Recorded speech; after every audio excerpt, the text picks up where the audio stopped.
미국 바로 위쪽에 위치한 캐나다. 언뜻 보면 영어를 공용어로 쓰는 영어권 국가로 보입니다. 하지만 캐나다는 영어도 쓰고 프랑스어도 쓰는, 즉 두 개의 언어를 공용어로 사용하는 국가죠. 재미있는 것은 캐나다의 총선 시기에 하는 토론에서도 당대표들이 두 개의 언어를 사용해야 한다는 것입니다. 먼저 영어로 토론을 한 뒤에 프랑스어로 토론을 해야 하죠. 캐나다를 대표하려면 영어와 프랑스어 둘 다 잘해줘야 한다는 이야기입니다. 캐나다는 어째서 이렇게까지 두 개의 언어를 공용어로 사용하는 것일까요? 사실 캐나다에는 영어보다 프랑스어가 먼저 사용되었습니다. 정확히 말하자면 캐나다의 퀘벡주에서 프랑스어가 사용되었죠. 대항해 시대라 불리는 16세기 프랑스의 탐험가 자크 카르티에가 왕명을 받고 지금 이 캐나다에 도착했습니다. 이미 그곳에는 원주민인 이로코이족이 있었는데요. 카르티에는 이로코이족에게 이 지역 이름이 무엇이냐고 물어봤고 이로코이족은 이렇게 대답했습니다. 카나다. 카나다는 이로코이족의 말로 마을이란 뜻이었는데요.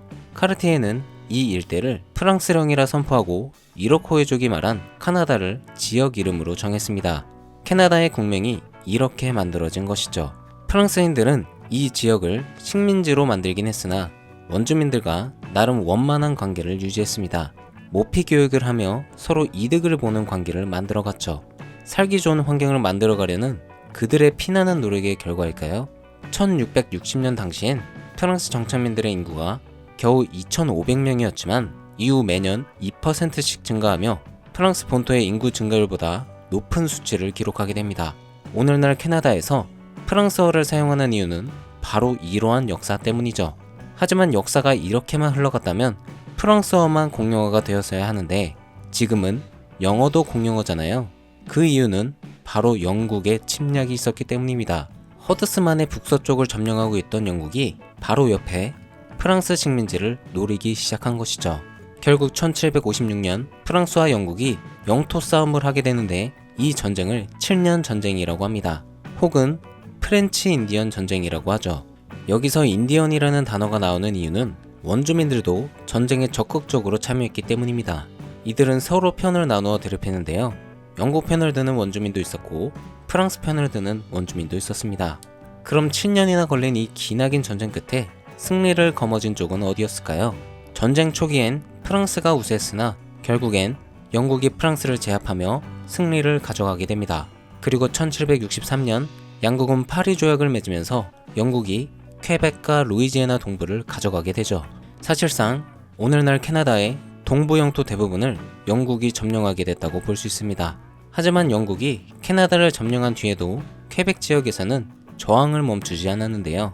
사실 퀘벡은 전쟁에서도 끝까지 그리고 처절하게 영국에 대항하여 싸우던 지역이었습니다. 영국은 처음엔 강경하게 나가며 그들을 식민지화하려 많은 노력을 기울였는데요. 하지만 결국엔 퀘벡만큼은 그들만의 문화를 보존할 수 있도록 허락해줍니다. 1774년 퀘벡법이라 해서 카톨릭 신앙을 허용해주고 퀘벡에서만큼은 프랑스어를 쓸 수 있도록 부분적 자유를 준 것이죠. 근데 왜 갑자기 영국이 이렇게 태도를 바꾼 것일까요? 그것은 캐나다 바로 밑에서 터진 미국의 독립전쟁 때문입니다. 독립전쟁의 불씨가 퀘벡까지 번지면 퀘벡 또한 독립을 위해 전쟁을 일으킬 수 있다고 판단한 것이죠. 그렇게 퀘벡은 자기들만의 문화와 언어를 지킬 수 있었습니다. 하지만 그렇다고 영국의 영향을 완전히 벗어날 수 있던 것은 아니었죠. 그들은 프랑스어를 사용한다고 하여 프랑코폰이라고 불렸으며 많은 차별을 받아왔습니다. 지금도 캐나다의 프랑코폰과 영어를 쓰는 앙글로폰 사이에는 알게 모르게 묵혀둔 감정이 남아있죠. 아무튼 이러한 차별과 영국 식민지 정부의 부패 때문에 결국 프랑스계 캐나다인들의 반란이 터지고 맙니다. 반란 당시 캐나다의 영토는 이렇게 나눠져 있었는데요. 세인트 로렌스강 하류 지역은 로어 캐나다, 상류 지역은 어퍼 캐나다라고 불렸습니다. 근데 이 로어 캐나다, 어퍼 캐나다 두 지역 모두에서 반란이 터진 것이었어요. 먼저 1837년 로어 캐나다에서 반란이 일어났습니다. 그리고 1년도 지나지 않은 1838년 어퍼 캐나다에서도 반란이 일어났죠. 결과적으로 보면 두 반란 모두 영국군에 의해 진압되었으나 이로 인한 파장은 매우 컸습니다.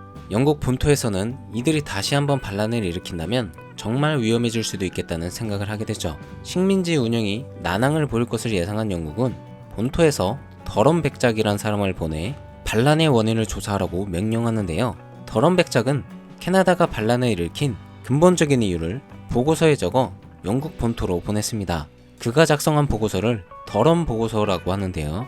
보고서의 내용은 이렇습니다. 우선 캐나다는 영국계와 프랑스계로 나뉘어져 있어 이대로 가다간 캐나다란 나라 자체가 존속할 수 없다. 이에 대한 해결책은 아래와 같다. 어퍼 캐나다와 로어 캐나다를 통합할 것, 그리고 퀘벡 주민들의 자유를 보장했던 퀘벡법을 폐지할 것, 또한 제대로 된 정부를 세워 자치권을 주고 책임 있는 정권이 들어서게 할 것, 그리고 언어를 영어로 통합할 것. 자, 프랑스어를 쓰는 퀘벡 주민들이 이 제안을 순순히 받아들였을까요? 당연히 아닙니다. 퀘벡 주민들은 자신들의 문화를 보존하길 원했고 그들이 쓰던 프랑스어 또한 계속 사용하길 원했으니까요. 그리고 긴 시간이 지나 1867년 캐나다는 새로운 법과 함께 독립하게 됩니다. 바로 영국령 북아메리카법. 이 법은 캐나다 최초의 헌법이라고 불리는데요. 이 법에는 영어와 프랑스어를 연방의회와 법원, 정부에서 사용해야 한다는 내용이 있었습니다. 퀘벡 주민들이 그토록 원하던 프랑스어를 지켜낼 수 있게 된 것이죠. 하지만 그럼에도 이들을 향한 차별은 없어지지 않았습니다. 물론 캐나다 내 영어권 지역이 더 많고 더 강력하기도 했으니까 당연한 것이기도 한데요. 그렇지만 근본적인 이유는 따로 있었습니다. 바로 퀘벡주의 종교 카톨릭교 때문이었죠. 당시 퀘벡에서는 프랑스의 정체성을 지켜야 한다는 의식이 강했습니다. 그들은 그것을 종교에 의지하고자 했고 결국 퀘벡은 카톨릭 위주의 사회로 변모하게 됐어요. 오늘날에는 조금 달라졌지만 카톨릭교는 기본적으로 정근대적인 방식으로 사회를 다스렸습니다. 퀘벡은 이 영향으로 오랜 기간 카톨릭교의 낡은 관습을 지켜왔으니 발전이 더딜 수밖에 없었던 것이죠. 이와 다르게 캐나다의 영어권 지역에서는 농경사회에서 산업사회로 모습을 바꾸며 급속히 발전하고 있었습니다. 캐나다는 1861년 미국에서 벌어진 남북전쟁에 무기를 공급하며 막대한 부를 쌓았고 이를 토대로 산업국가로 도약하고 있었는데요. 여기서 퀘벡만큼은 큰 영향을 받지 않고 카톨릭교의 정근대적인 방식을 고수하고 있었습니다. 발전이 더딘 퀘벡은 자연스럽게 가난해지기 시작했고 교육을 비롯한 여러 방면에서 뒤떨어질 수밖에 없었죠. 이러니 캐나다 내에서 퀘벡은 가난한 노동자들이 사는 곳이다. 프랑스어를 쓰는 사람은 수준이 낮다. 라는 관념이 생기기 시작했습니다. 이 모습은 캐나다가 영국으로부터 독립한 이후에도 계속되었는데요. 시간이 한참 흐른 후 퀘벡은 낡은 관습을 벗어던지고 새롭게 태어나고자 변화를 시도하기 시작했습니다. 이 변화는 1960년대부터 서서히 일어나기 시작했는데요. 그래서 이를 콰이어트 레볼루션, 즉 조용한 혁명이라고 합니다. 이 조용한 혁명의 내용은 이렇습니다. 먼저 카톨릭 교회에서 가지고 있던 의료와 교육에 대한 정책 권한을 주 정부로 옮겼습니다. 그리고 교육제도를 하나부터 열까지 손보기 시작하죠. 사실 이 조용한 혁명이 일어나기 전까지 퀘벡주의 교육 수준은 말 그대로 형편없었습니다. 아이들은 평균 15세가 되기 이전에 학교를 그만두었고 바로 산업 현장에 투입되기 일쑤였죠. 퀘벡주가 가난한 노동자들이 사는 곳이란 인식에는 이러한 이유가 컸습니다. 주 정부는 이것을 낡은 관습을 벗어던진 새로운 교육제도로 개선해보기로 한 것이죠.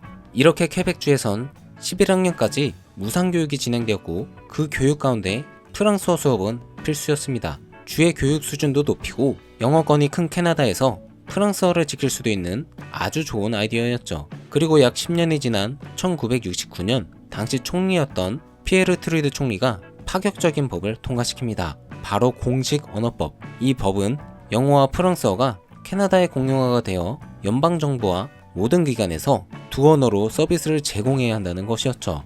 처음에는 이 법에 대한 캐나다 국민들의 반대가 어마무시했습니다. 뭐 우리가 프랑스어도 굳이 해야 되냐, 퀘벡주만을 위한 법이 아니냐 하는 볼멘 소리가 여기저기서 튀어나왔죠. 하지만 21세기인 지금 대부분의 국민이 공용어가 두 개인 것에 큰 불만이 없는 듯합니다. 처음에 말씀드렸던 총선 토론처럼 캐나다의 높은 공직에 있는 사람은 영어와 프랑스어를 동시에 쓸 수 있어야 한다는 인식 또한 강해졌죠. 캐나다는 이렇게 많은 우여곡절을 겪으며 두 개의 언어를 자국 내에 정착시킬 수 있었답니다. 프랑스어가 정착하기까지 그 힘든 과정을 다시 한번 살펴보니 퀘벡주의 언어에 대한 사랑이 참 대단하다고 느껴지는데요.